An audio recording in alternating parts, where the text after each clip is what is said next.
আসসালামু আলাইকুম রহমতুল্লাহ বরকাত। ব্রাহ্মণবাড়িয়া বাঞ্ছারামপুর থানার দশানি এবং চরশিবপুরের ব্রিজ থেকে আমি রিফাত হোসাইন।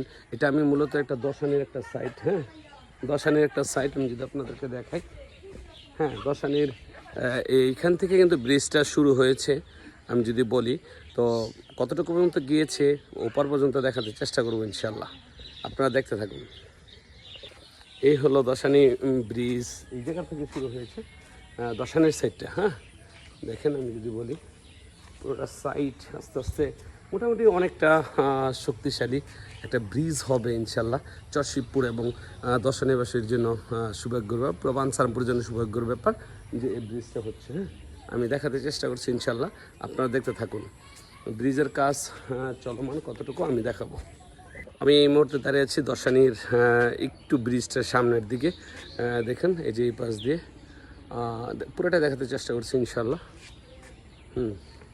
দশানির উপরে কিন্তু এই ব্রিজ, এই জায়গাটা দশানির উপরে রয়েছে।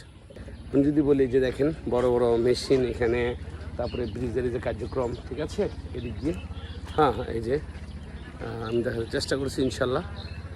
দেখেন আমি পুরোটা ব্রিজ যেখান থেকে শুরু হয়েছে পুরোটা দেখাতে চেষ্টা করছি ইনশাল্লাহ। এটা মূলত দশানির সাইট। হ্যাঁ, দশানির সাইট আমি আবার বলছি, এখন একটা সাইট শেষ হয়নি, পুরোটা দেখাতে চেষ্টা করছি ইনশাল্লাহ। হ্যাঁ, আমি এই হলো দশানির সাইটের সর্বশেষ যে ইয়াটা, ঠিক আছে দেখেন। আর এদিক দিয়ে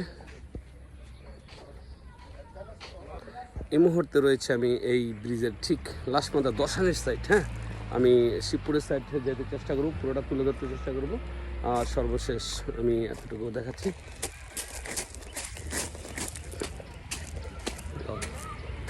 সুন্দর